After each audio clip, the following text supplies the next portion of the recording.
Our first speaker needs no introduction, as she is one of the greatest names in her field.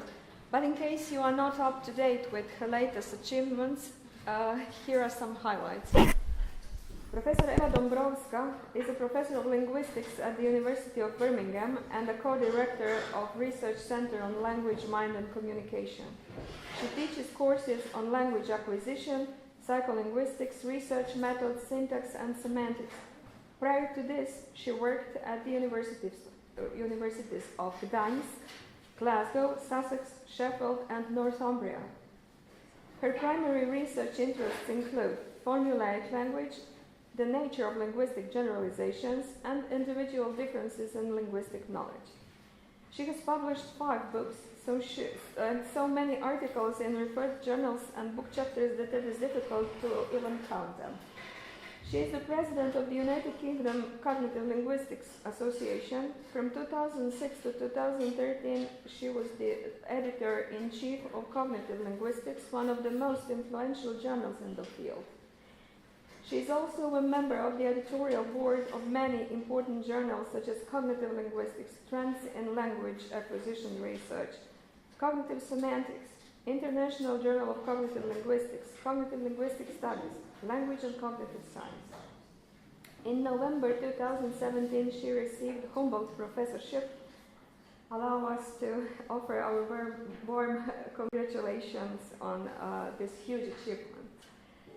In the past, she received research grants from Arts and Humanities, Research Council, Leverhulme, British Academy, Max Planck Institute, and others. And I could go on and on with more details, but I have to keep it shortly. It gives me a great pleasure to invite Professor Dąbrowska to take the floor.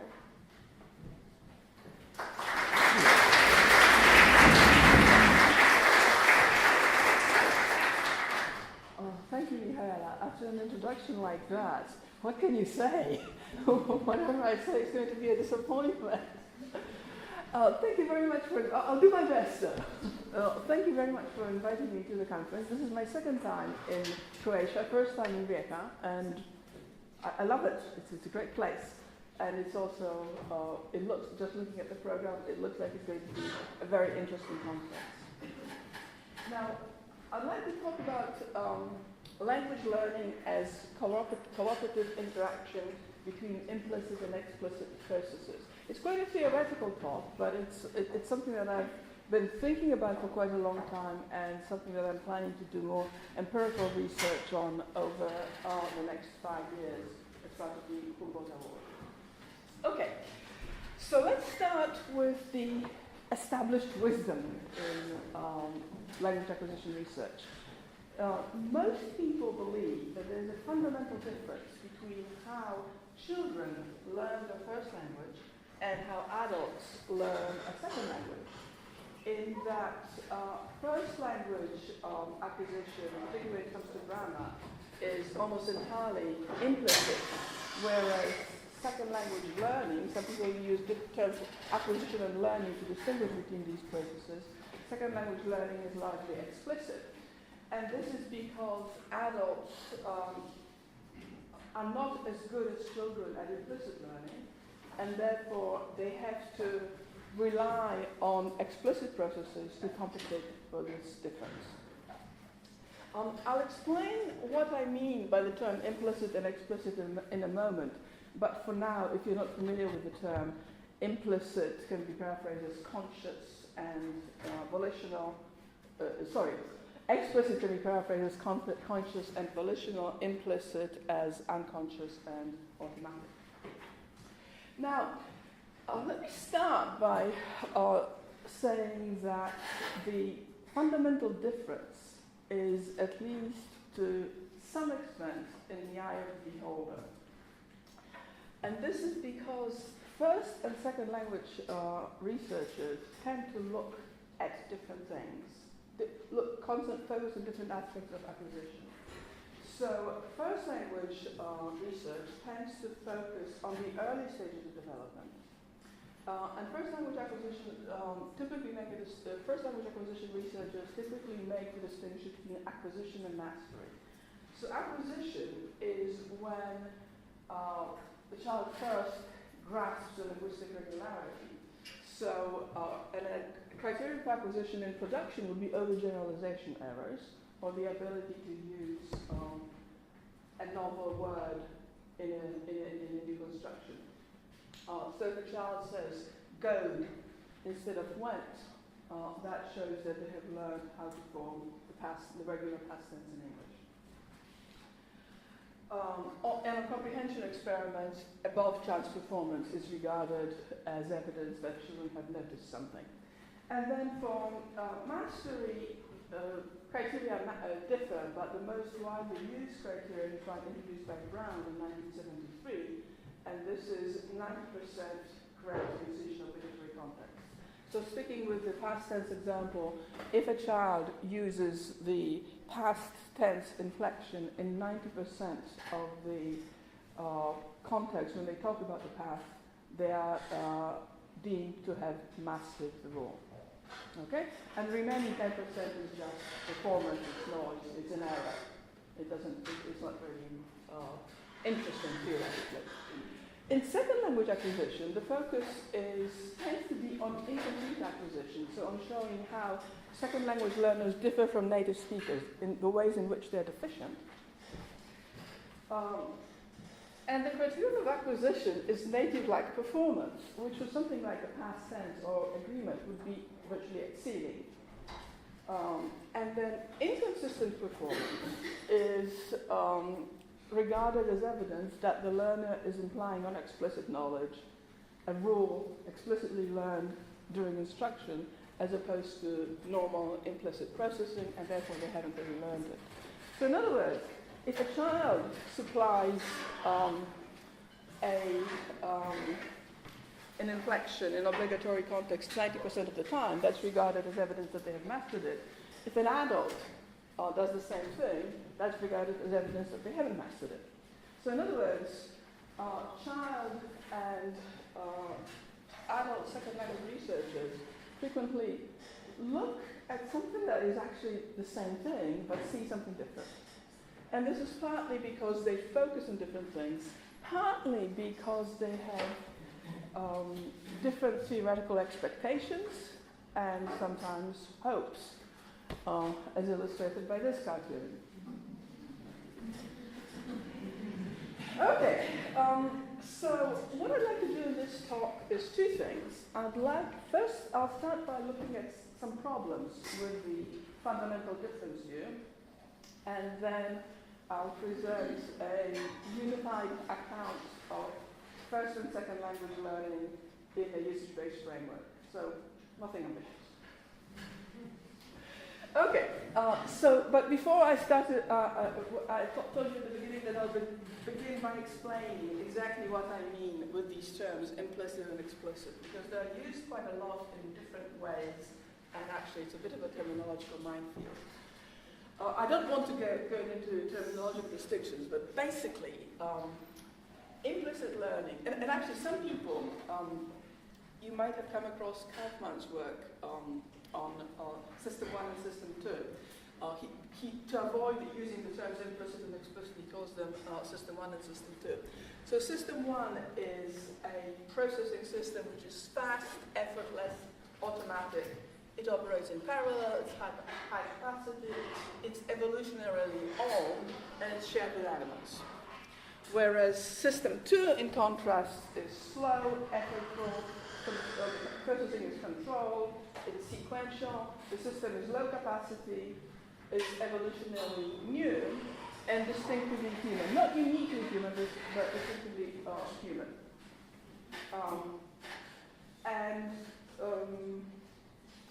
You might wonder that if humans, if our ancestors, already had a system which was fast, effortless, automatic, and high capacity, why would they want one that's slow, effortful, and low capacity?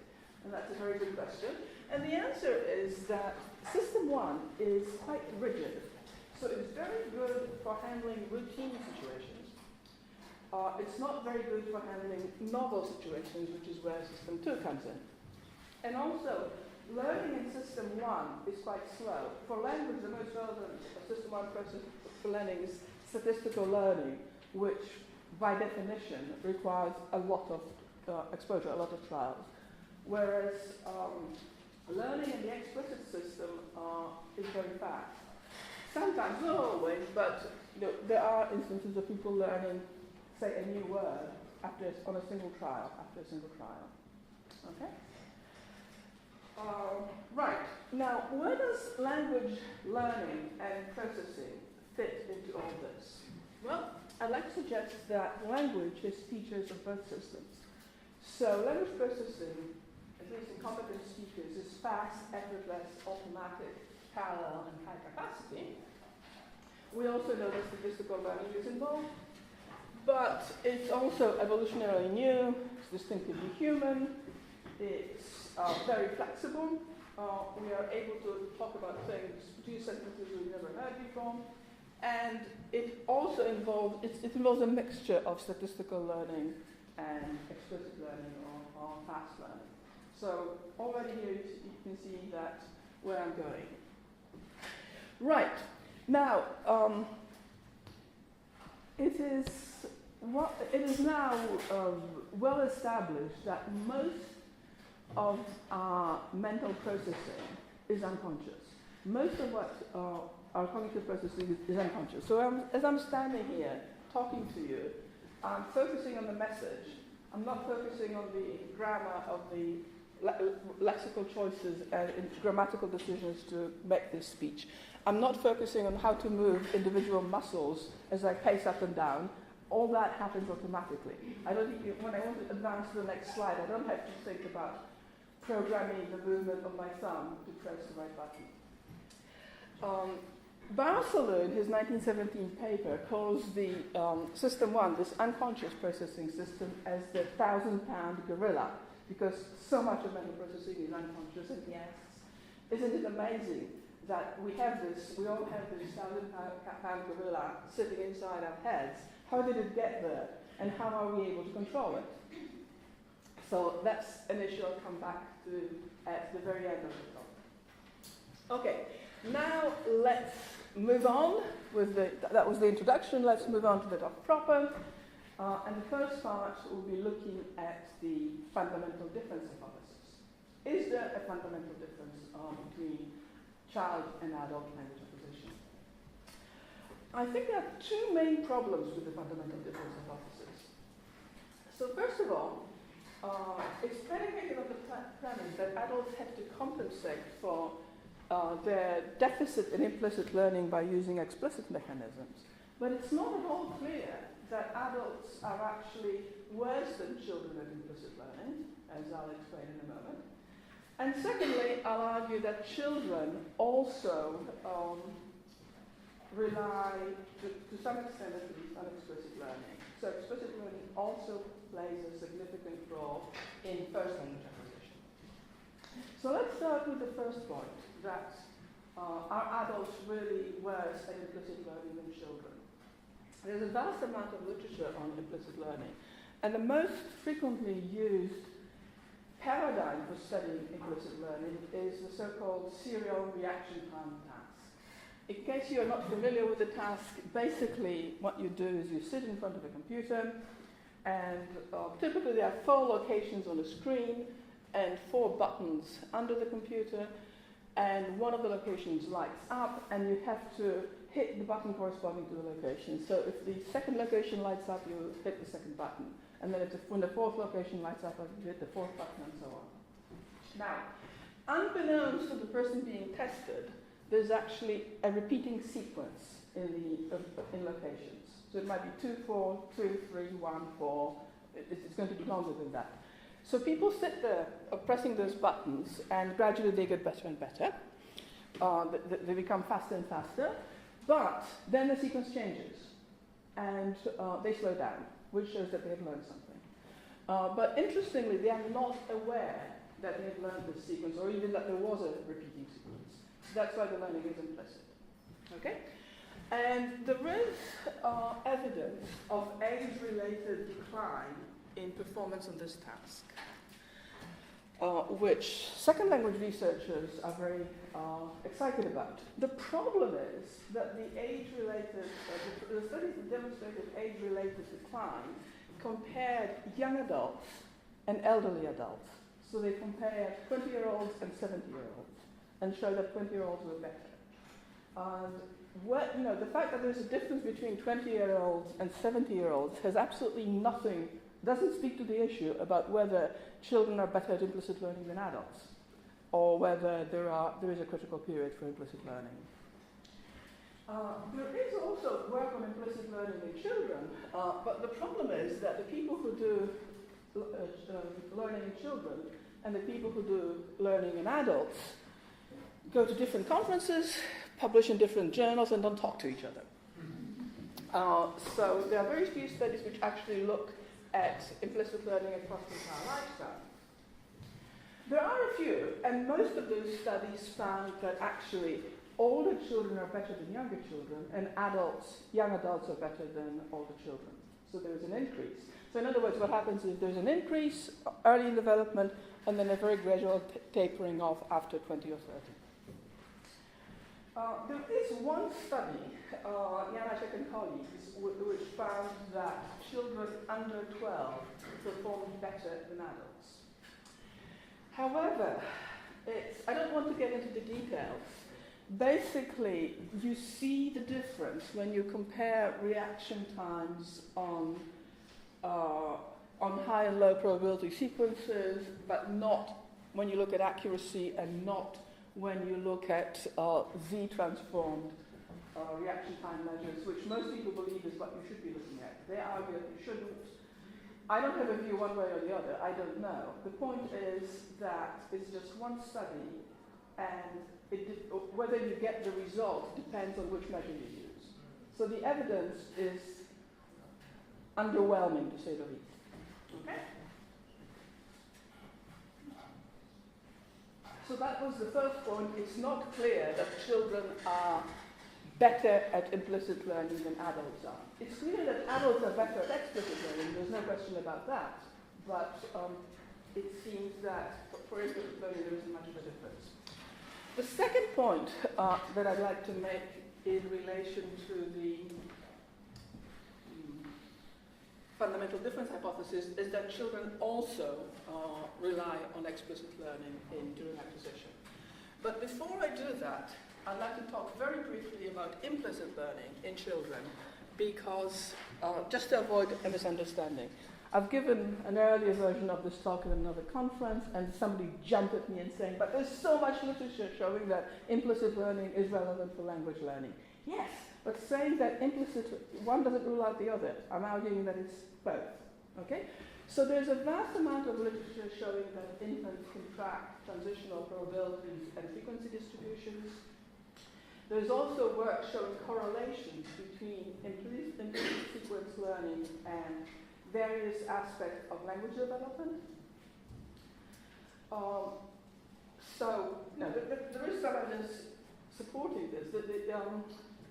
It's not exactly clear how exactly implicit learning helps you, how implicit sequence learning helps you with language, but there are some plausible hypotheses.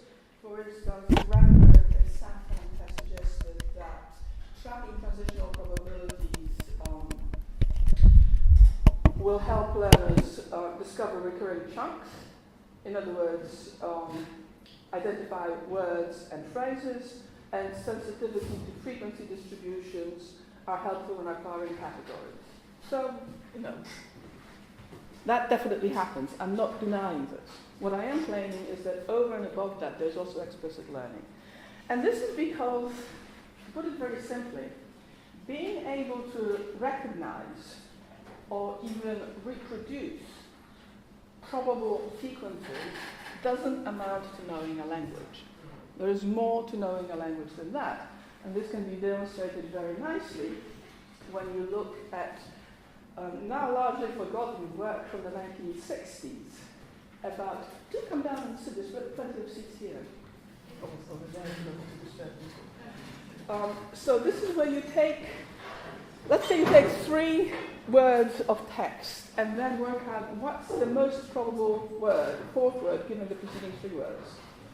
And then you take the last 3 words and predict on the basis of frequency distribution the next most plausible word, and so on. And if you do that, you get strings of words which are almost like language, but not quite. Here's an example.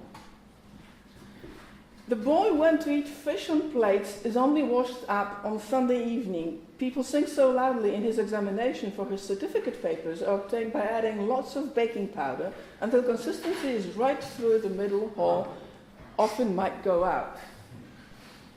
Yeah, I hope you'll agree that this is not language, although it is eerily like language.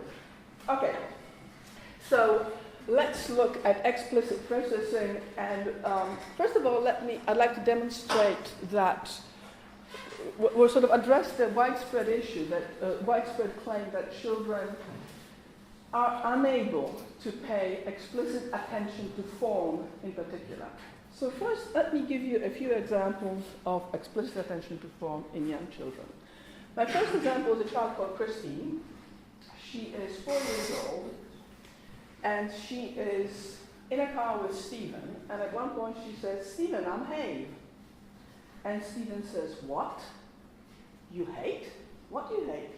And she says, "Have, I'm Have." And he says, "You hate me? The music? What?" And she says, "No, I am Have, Have." And he says, "I don't know what you're talking about." And then there's a few minutes silence. And then she says, "I hate." And he says, "You hate me?" She shakes her head. "Who do you hate?" She doesn't say anything. Again, a few minutes silence. And then she says, "I'm behaving." And at that point, Stephen remembered that a few minutes earlier he had told her to behave. Behave, be good, be quiet, behave. Right? So she was Have. Okay. So it's a very nice example of over-segmentation. Incidentally, there are at least 4 examples in the literature of children segmenting behave into be plus have. So Christine was not alone there. But what's interesting about this exchange is, what is she doing during those silent periods, if not reflecting on form? Yeah. Okay, example number 2 is from a Polish child called Miś. And Miś, out of the blue, asks his mother, "Mamusiu, is płatek?" Płatek is the Polish word for peckle. Is płatek a he? Płatek, when there's one, is it a he? Okay, so in other words, he's asking for the gender of the noun płatek. And the mother says yes.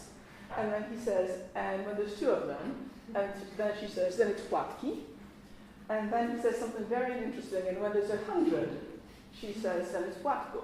I don't know whether the Croatian word also works like that. I suspect it does. There's a different form for the plural of small numbers, 2, 3, and 4, yes. And a different form, yeah. So Polish is exactly like that. And this child is clearly aware of this. So he's actively eliciting the paradigm. He first asks about gender, then he asks about the vocal plural and the large number plural. This was at the age of 3 years and 4 months. Pretty amazing, isn't it? And actually he started asking about gender just before his 3rd birthday. Like, is it a he, is it a she? Okay, one more example, this time from German. So the mother used the word Gäbelchen, which means a little fork community. And she says, "Why did you call the gabel, the fork, a Gäbelchen?" And she says, "Because it's a little fork." So, and she says, "Oh, then when it's big, you would, if it was big, then you would say Gäbel, and then you would say gabel, right?" And she says, "Yes, then you would say gabel." So again, she's clearly realized the relationship between gabel and Gäbelchen, and the fact that it means one is a small version of the other. She's done the mapping, and she's able to explain in words what is going on. Now, being able to verbalize an aspect of linguistic knowledge is the typical criterion for explicit knowledge. So clearly she's got explicit knowledge here.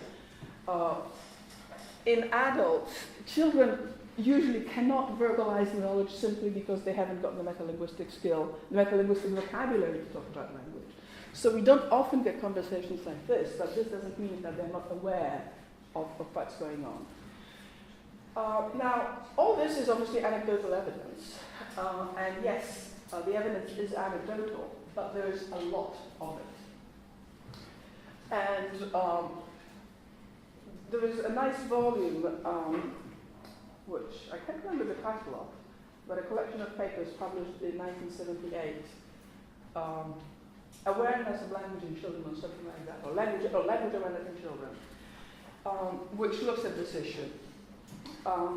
And so the evidence is anecdotal, but there's lots of it. And you find it in instances like spontaneous self-repairs. And children will start to self-repair as early as 18 months. Questions and comments about the right words or the right form or about the right pronunciation, as in the example we saw earlier. And corrections of others. Very young children will correct others when they make grammatical errors, and comments about others' speech, and also about language play. So anecdotal evidence, but plenty of it. Right. Okay.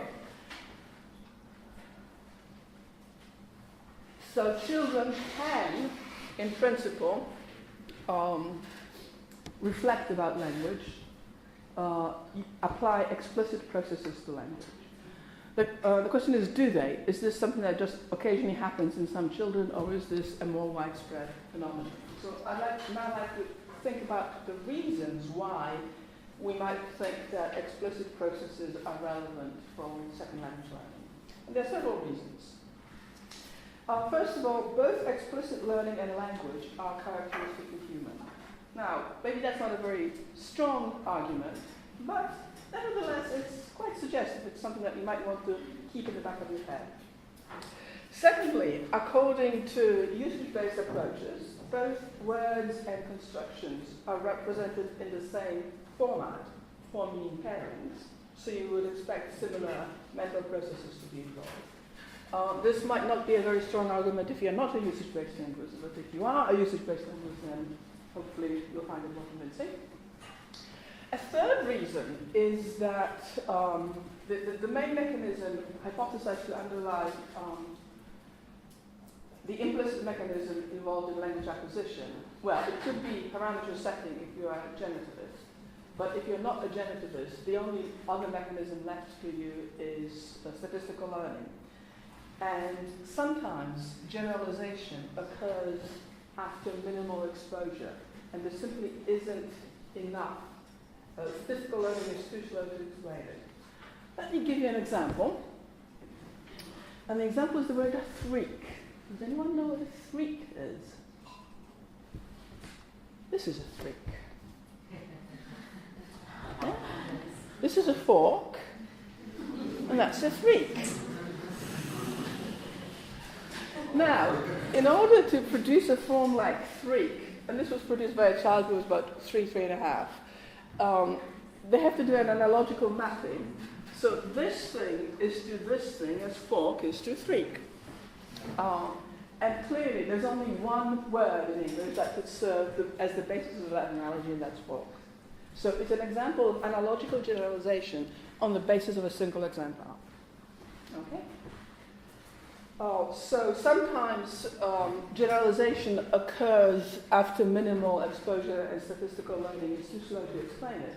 And a fourth reason for thinking that explicit learning is also relevant for language acquisition is the fact that there are correlations between IQ, language aptitude, as in foreign language aptitude, and inhibitory control, and language learning, and ultimate attainment in adults.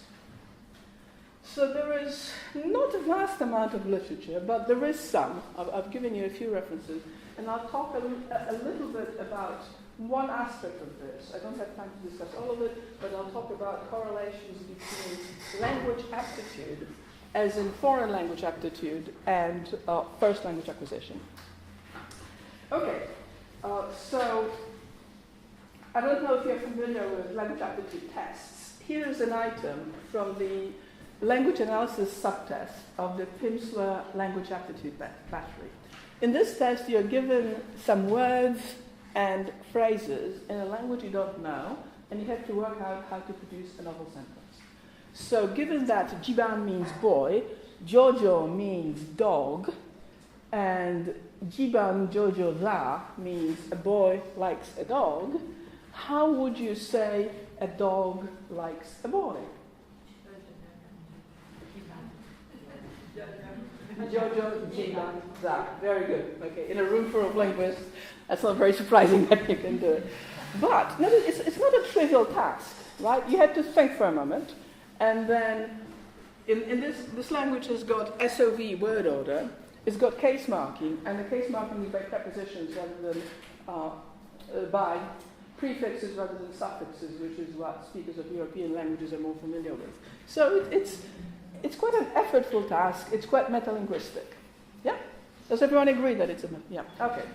Now, I'd like to mention two studies which looked at correlations between language aptitude and native language attainment.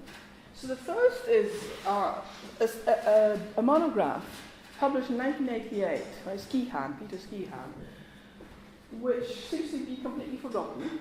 I came across it almost by chance and was fascinated. And what he did, there's in the 70s, there was a big study of first language acquisition conducted by Wells in Bristol. It's often called the Bristol study. So they collected speech samples from young children, and they also gave them lots of cognitive tests and language tests. So all sorts of measures, loads and loads of data. Skihan got hold of these children when they were teenagers, and he looked at correlations between measures of early first language development, like mean length of utterance in 42 months, comprehension at 39 months, vocabulary size in 36, 9 months, comprehension in 57 months, and so on, and scores on two foreign language aptitude tests, namely MLAT and York. So the York test is very similar to the language analysis subtest of the Pimsleur, which I've just shown you. MLAT is slightly different, but it's also quite metalinguistic. Okay?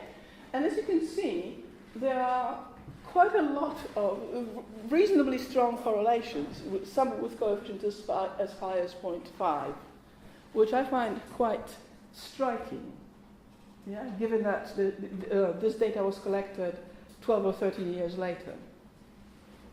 So that's the first study. The second study is a project of my own in which I looked at adults, and I looked at the language analysis subtest in adults and three measures of language, a grammatical comprehension test, a vocabulary test, and a collocation test. And if you're interested in the details, you can ask me during the discussion. And again, there were quite robust correlations, highly significant, between this very metalinguistic test and linguistic abilities of adults. Now, you might be thinking correlation is not causation. I agree. But the fact that the relationship is predicted by usage-based models, and there's all these other theoretical reasons for expecting it that I mentioned earlier, I hope you'll agree that at least it's worth taking seriously. Okay. So what I'd like to do in the last part of the talk is try to present a synthesis of all this, of usage-based models of language acquisition, which would account for both first and second language acquisition, and something else, something new, which is work on skill acquisition in psychology. So the basic premise underlying my argument for the next bit of the talk is that language is a skill. It's a complex cognitive skill. Okay? So, and therefore we might benefit from work in psychology on skill acquisition. Now there is quite a large body of work which actually started off with work on motor skill learning. And this was mainly with athletes learning to perform certain movements very skillfully. But then that was a Fitz and Posner amongst others. But then Anderson and other researchers extended this work to cognitive skills, like solving equations or writing computer programs, and showed that there are some very similarities between these skill learnings, and I would like to suggest that it also applies to language. So basically, this work suggests that there are 3 phases of skill acquisition, and they're called cooperative, associative, and autonomous, or declarative, procedural, and automatic, depending on whose terminology you use. But basically, in the cognitive stage, a new procedure is generated using declarative and working memory. In other words, explicit processes, quite consciously. Then in the second stage, we see a gradual improvement in performance and a reduction in cognitive involvement, and then gradually the procedural memory becomes functionally independent. It can be accessed as a unit. And what happens is during this transition from the cognitive stage to the procedural and then the autonomous stage is that both reaction time and error rates decrease systematically as a result of practice. The decrease can be modeled by a power function, so it's very rapid in the beginning, and then it levels off. It results in shifts in different brain regions, And there's some nice work with people learning a skill in a scanner, which shows that the different brain processing shifts for each of these 3 stages, different brain regions are involved, and it may result in knowledge becoming unconscious. So when you become highly skilled, you might lose conscious access to how you perform the task. A nice example of this, of previously conscious knowledge becoming unconscious, is typing. I'm a touch typer. I can type without looking at the keyboard. And when you learn to touch type, you are told to basically that there are locations for your 4 fingers. The thumbs are for the space bar, and then you put your little finger on the A, the next finger on the S, and so on. So these are the locations. And then if you want to type another key, like let's say you want to type a Y, you type it with your right index finger, and you go from J to Y, and then back to the resting position. So you learn the movement that you have to perform in order to type a particular letter.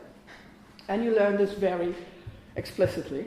But once you do it skillfully, you no longer remember where the things are. So I've got no idea where a Y is on the keyboard.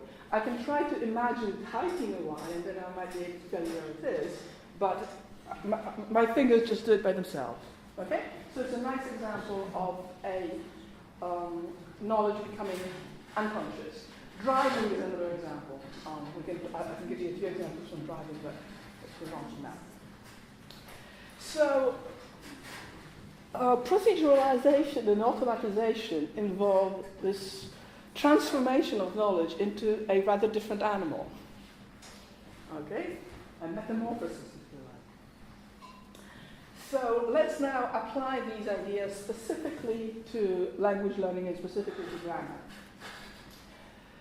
According to usage-based models, learning grammar involves learning constructions, which are four-meaning pairings of varying degrees of specificity. And I'd like to suggest that it involves 3 phases. So there is the acquisition of analyzed exemplars, generalization, and routinization. And basically, going back to the earlier slide about first language researchers and second language researchers looking at different things, first language researchers tend to focus on the early stages, 1 and 2. Second language researchers tend to focus on the final stage, and that's why they're often at cross purposes. One sees a 6 and the other sees a 9. But let's go through this process in a bit more detail. So let's begin with the first phase, acquisition of analyzed exemplars. which basically involves segmenting complex forms into smaller chunks and matching chunks of form with salient chunks of meaning. So basically, the child hears something like, "Where's the dog?" and they can infer from the context that the utterance is a question about the location of the dog. So I'm using this sort of simplified Langakerian notation. That's the semantic representation, that's the phonological representation. And they're able to work out that where corresponds to the location bit and the dog corresponds to the dog bit. So that's what I mean by mapping chunks of function with chunks of meaning, form with chunks of meaning. Notice that in this case the mapping is partial, so there's some bit in the middle which the child has not mapped, but it doesn't matter. They can do it later on once they've learned more language. Okay. Now, we know that this process probably involves a mixture of implicit and explicit processes. A lot of segmentation occurs in the pre-verbal period and is probably unconscious, but it can be conscious, as we saw in the behave example. And working out the intended meaning is obviously explicit, and matching the form and the meaning is also explicit in that it requires attention to both form and meaning at the same time, and the knowledge is explicit in the sense that speakers know that in the question, "Where is the dog?" this bit refers to the animal, and this bit refers to the location. Okay? Let's move on to the second stage, which is generalization, which usage-based linguists agree that it involves some kind of analogical mapping. So let's look at how this might happen. Suppose the child wants to ask where the pteranodon is. Where is the pteranodon?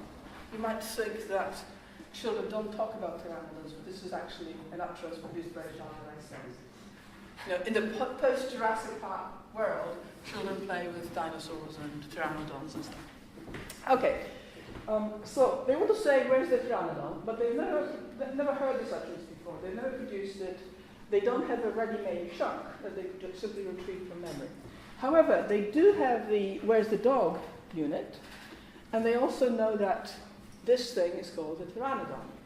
So they can work out how to say "Where's the pteranodon?" by producing an analogical mapping.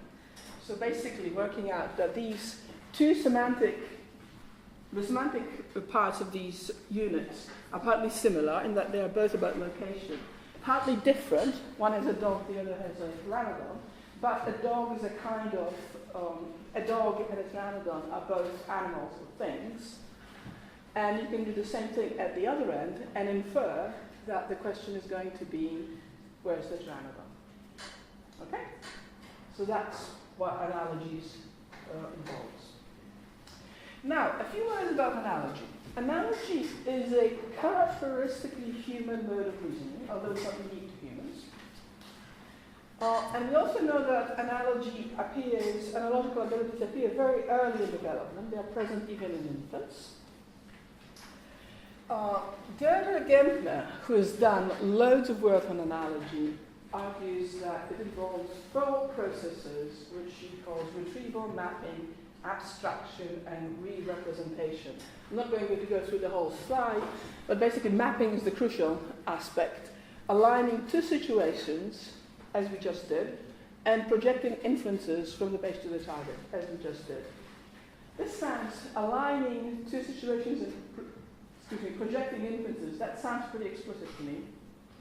And then also in the abstraction stage, the structure common to the base and target is noticed and extracted. Again, that sounds pretty explicit. Deirdre treats analogy as an implicit process. Well, I asked her specifically about it, and she said, no, I think it's implicit. But the kind of language that she uses to talk about it suggests explicit processing. So, performing an analogical mapping requires attention. It's an effortful and creative process, at least the first time you do it.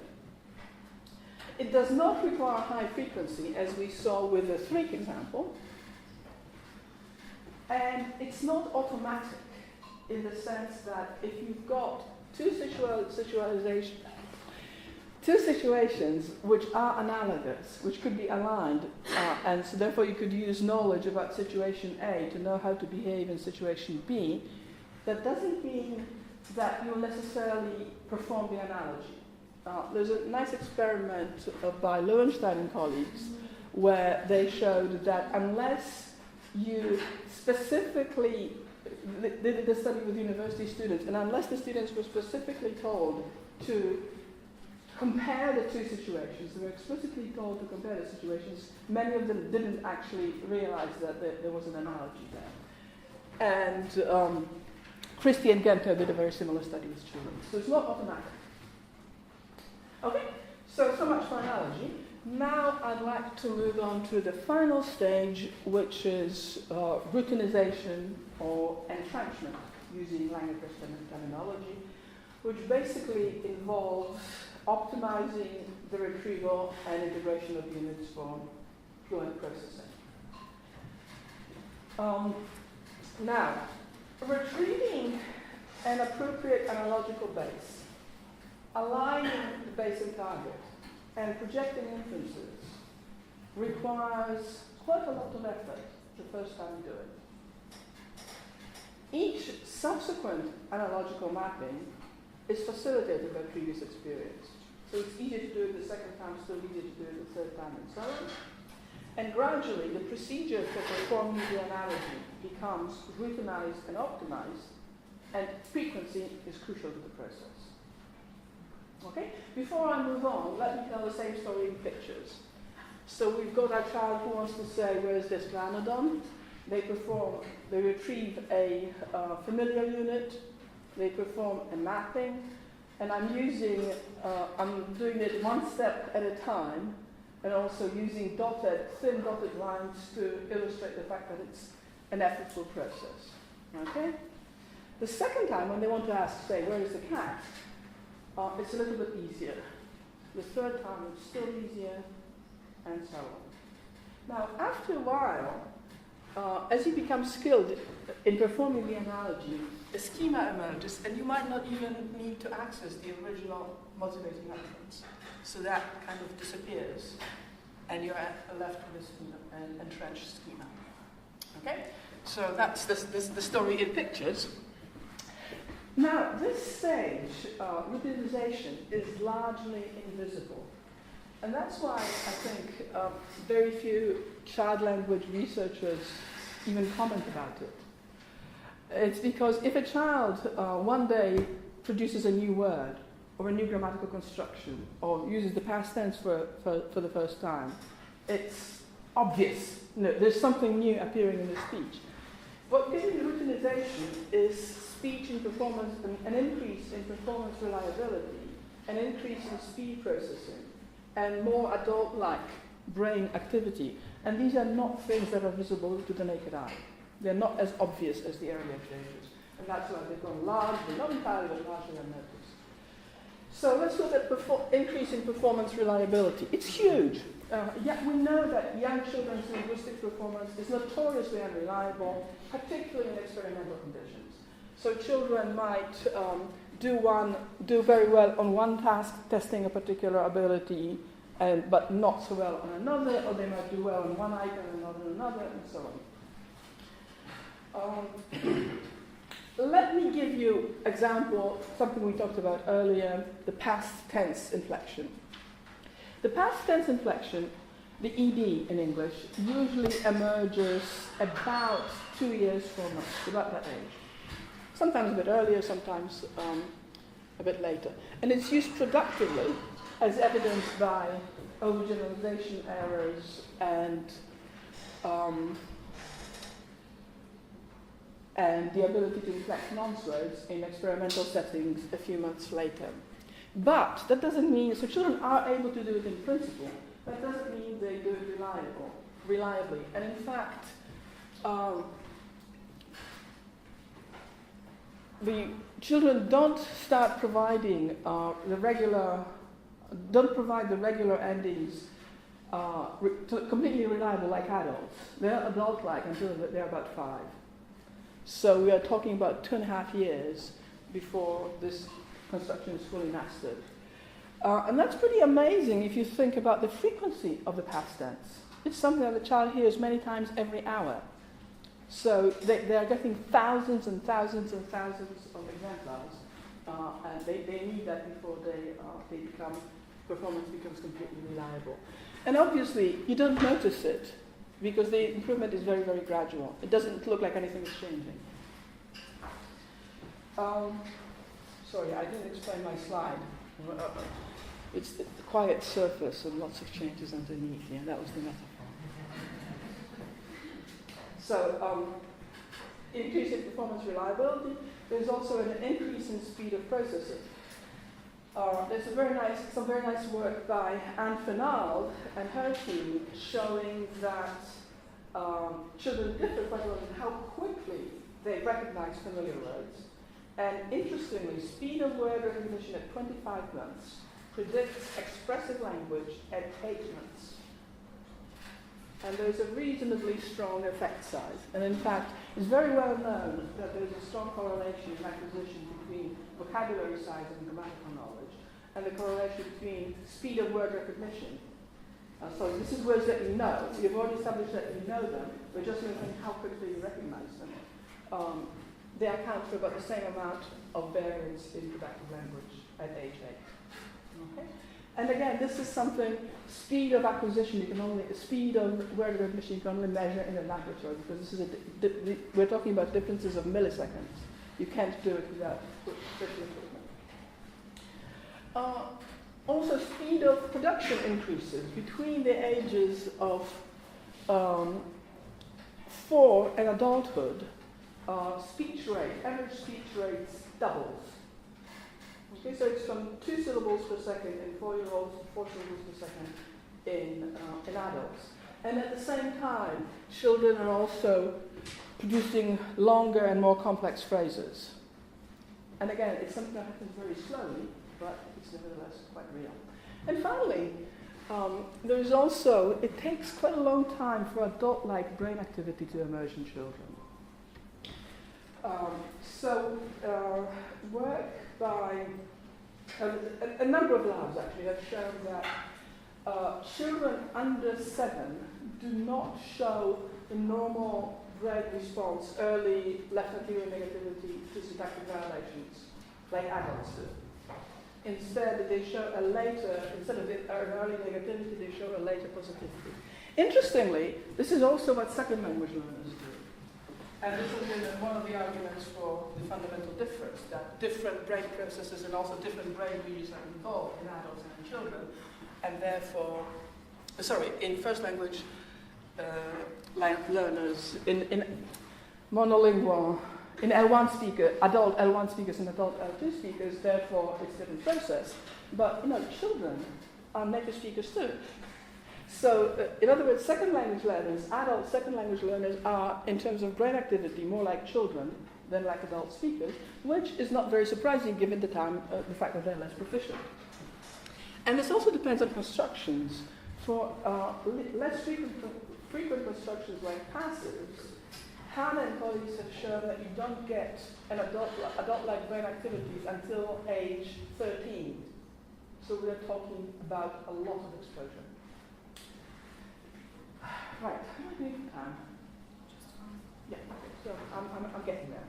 So just to sum up, I've argued that learning a grammatical construction involves 3 stages: acquisition of analyzed exemplars, analogical mapping, and routinization or entrenchment. Of these, only the final stage is entirely implicit.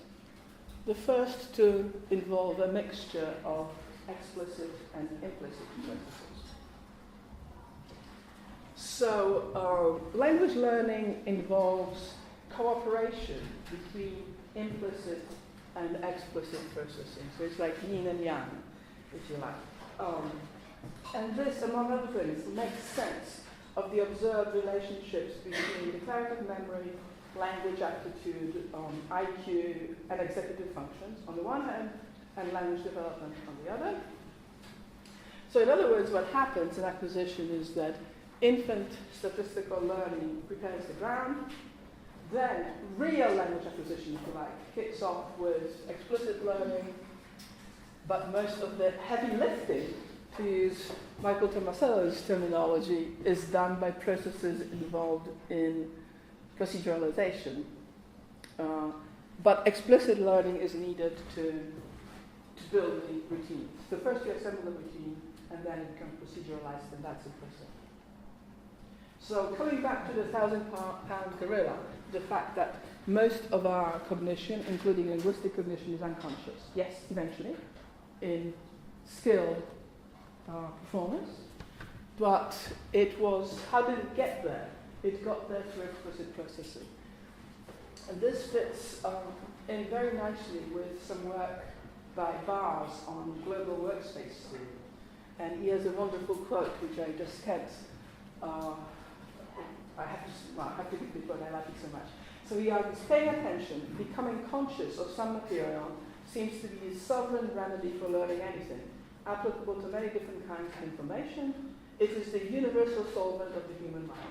So in other words, it's conscious learning, paying attention, explicit processing that actually enables you to assemble the routines before they can become automatized. So language is a complex cognitive skill. Now, that idea, incidentally, is not new. In the second language literature, there's a large body of work on something called the skill acquisition theory, which argues just that language is a skill, and you've got the declarative stage, the procedural stage, and the autonomous stage, and so on and so forth. Except that proponents of this theory, in particular the Kaiser, explicitly assert that this only applies to second language acquisition. And I've argued that it also applies to first language acquisition. That's why I've been concentrating on first language acquisition rather than second language acquisition. And the Kaiser is one of the most prominent supporters of the fundamental differences. Language acquisition involves both types of processes. New procedures are initially assembled with the help of explicit or controlled processing and gradually become automatized. And when that happens, they become error-free, fast, and unconscious. So we've got this miraculous metamorphosis. And I think I'll stop here. Thank you.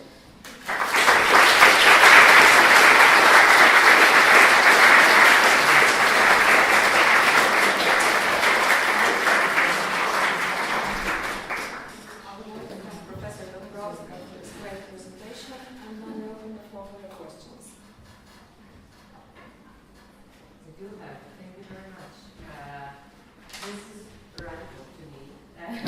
Now, I like to do it still. I have to. It's a lot to comprehend at once, but I have two questions concerning the general picture. One is we used to think that acquiring language and learning to read is different. Exactly.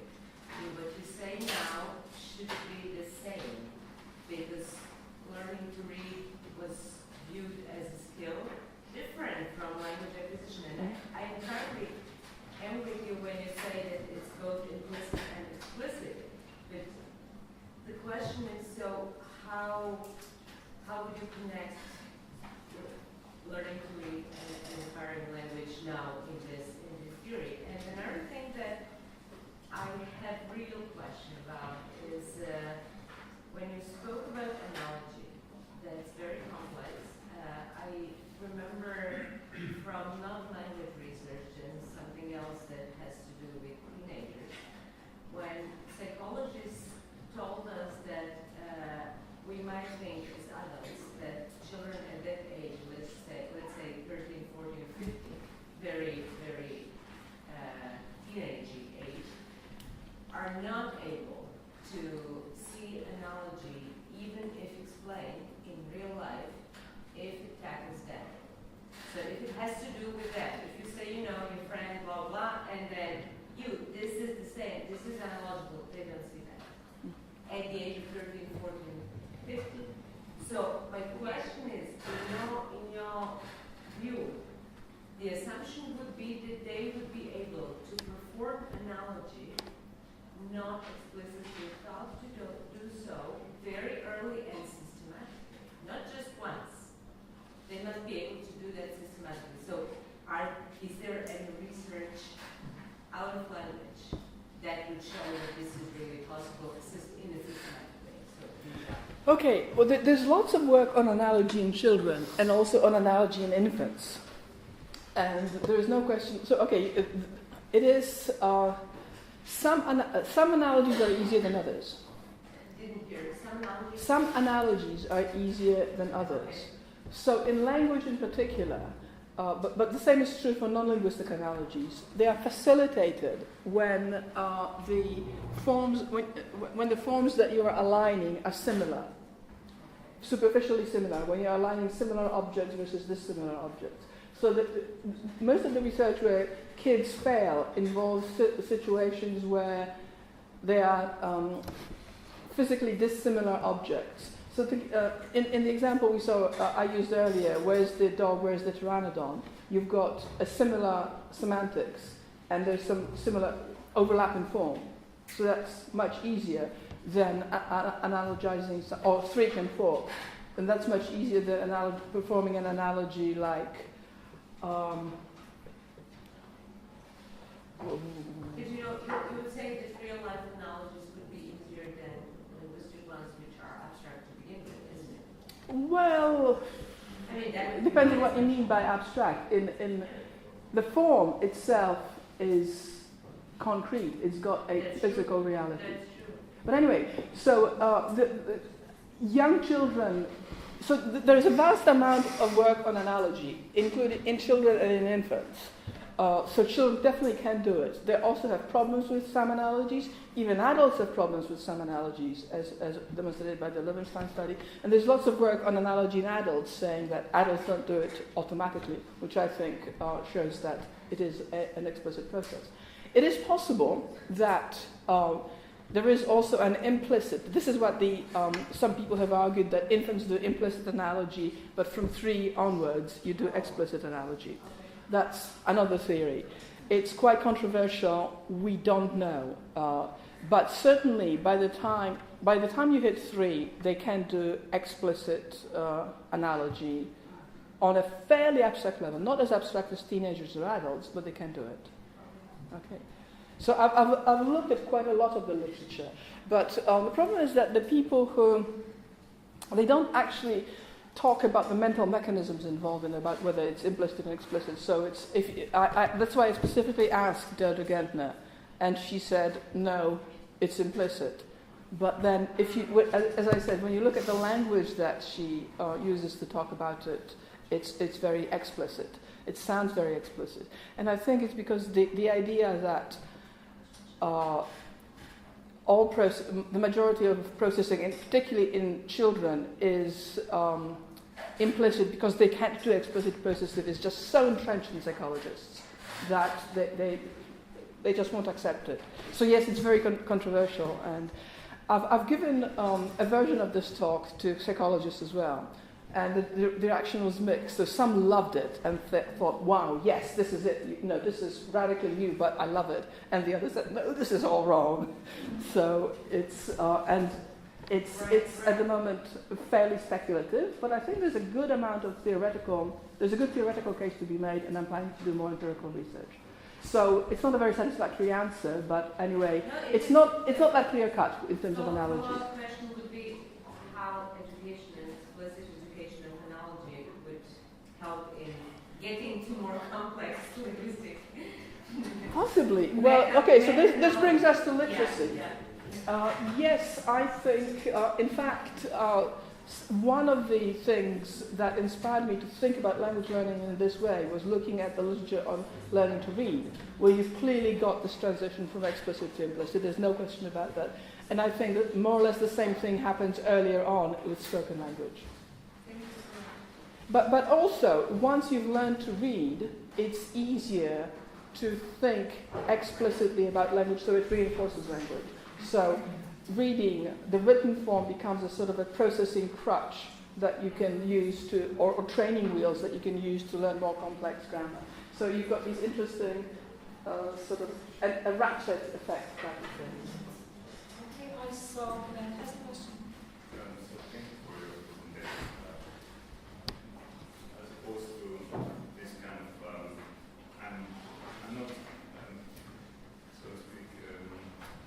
has like this approach in a sense that it looks totally sensible.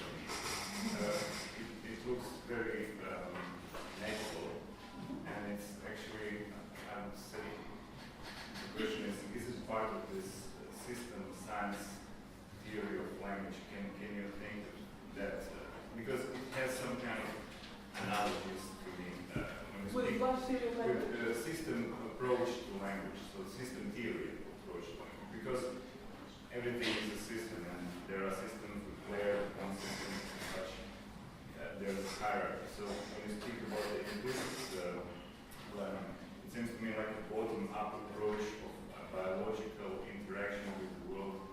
It has some rules, it has some kind of features. Then you can actually make some explicit norms which are useful. So when you speak about those systems, I'm wondering, can you say something that what drives particular new features like this explicit learning, or even this routinization?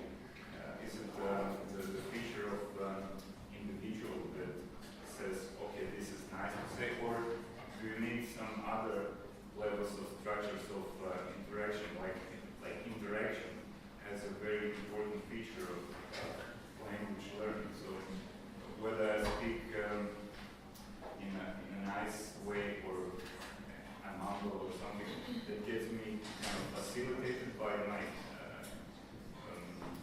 audience, or I get locked down or they do. So my question is whether this is somehow a systematic approach, and the second one, which drives 1, 2, 3 layers that you actually exposed today. So, And the second question is what drives? What could be the driving force behind all these? okay. Oh, the transition from functions. Yeah. Okay. Right.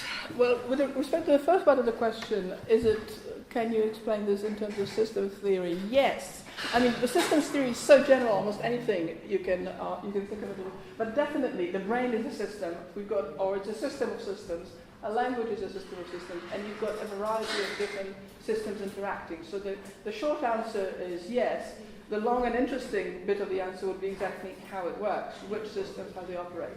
And that's something that we need to do more work on. But I think I can give you a partial answer, particularly to the second question, what drives it. So the system one is slow and effortful. And we tend to, as Kahneman has demonstrated in his book, we tend to not rely on it unless we absolutely have to, because thinking hurts, to put it very mildly. So, and once you've assembled a routine, you'll try to automate it as quickly as you can. You try to get it out of the conscious system into the unconscious system as soon as the unconscious system is ready. So you can think of it as in terms of scaffolding, that the explicit mechanisms help to build the system and keep it in place as it's solidified. Once it's able to function on its own, you can dismantle the scaffolding, and people will tend to do it as quickly as they can, precisely because it's effortful. Okay? So basically it's going to happen automatically because people will focus their attention on something else. And how exactly it happens is obviously the big question. The more I think about it, the more I'm convinced that there are broad similarities in how it happens in different individuals, for different constructions, but there are also differences, and that different people do language very differently. So that's, when Mihaela introduced me, she mentioned individual differences is one of my other big research interests. So we don't have to assume that everybody does it in exactly the same way. So that also, in terms of how much the balance or the shift from implicit to explicit, the balance between implicit and explicit, I think there are individual differences in both explicit learning abilities and implicit learning abilities, and they are the two are independent of each other. So you can be very good at explicit learning and rubbish at implicit learning, or vice versa. Which means that to a certain extent, you can compensate for a deficit in one area by relying more on the other system. And this is probably, I think there's a grain of truth in the fundamental difference hypothesis, in the sense that adults clearly rely more on explicit processing. It's not because they are less good at implicit processing, it's because they are better at explicit processing. So their explicit processors can do more of the job. So there is an age-related difference, and there will be also individual differences at every age in how much people rely on the system. But the short answer is they will try to offload it from the explicit system as quickly as possible. Okay, we have next question, please. Okay, well, first, actually, I have a very short and simple question, which I somehow believe might have a very complex answer to it. But first, let me just comment briefly to what my colleague asked about and said about teenagers being unable to draw analogies when it concerns them. To me, it doesn't seem as if the reason for that is not being able to draw analogies, but rather the fact that in order to be able to draw an analogy in the first place, you must be able to identify A and B, right, as having more or less the same value. So, for example, drawing analogies would be easier in your example with the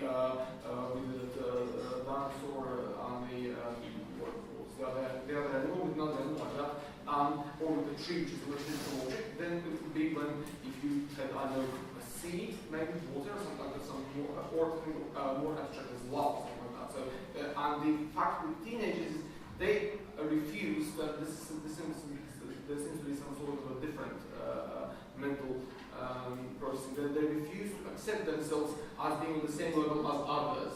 So it's like, it might well be for them, but this is me, and I'm not one of them. And I'm speaking about this from personal experience of being involved in teenage education. And so, like, problem, not a problem with drawing analogies, but with accepting me as being one of them. And my question to you is, so it's simple, but I don't answer. What do you think would, how would findings of your research, what effect would they have, what implications would they have on education systems? Yeah. Right. I could tell you a lot about the implications of my individual differences research on education.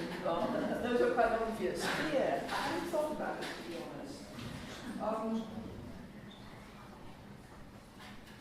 I guess we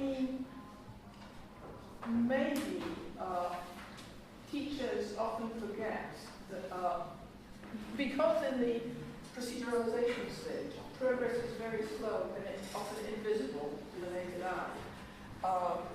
Teachers forget that it needs to happen. So once the learner can do can learn to perform the behavior, whether it's linguistic behavior or some other kind of behavior, we assume that they've learned it and forget about all the additional processing that needs to happen. So this is very obvious when you learn a second language. You learn how to form a plural, or you learn how to form a past tense, or you learn that in English the determiner, you have to put a determiner before the noun. Learners know it, but they don't necessarily apply those rules in speaking because they're not proceduralized. And teachers get annoyed because they say they're not paying attention, they haven't learned the stuff. So that it's quite difficult to put yourself, because for you, once you've got the knowledge, and it's automatic and effortless for you, it's difficult to put yourself in the position of somebody who has got the knowledge, but for whom it is effortful, when they have to rely on declarative memory and explicit processing to do it. So perhaps making teachers aware of this, and well, teachers know that practice is important, but perhaps, and also maybe we should have ways of assessing the extent to which learners have proceduralized knowledge. So you can do things with tasks involving speed of processing as opposed to accuracy, for instance. That's a very good, that tends to give you a more accurate measure. That you could use that to determine whether a learner is ready to move on to the next stage. Okay, I hate to say we ran out of the time for the discussion, so now we have to have a coffee break and coffee.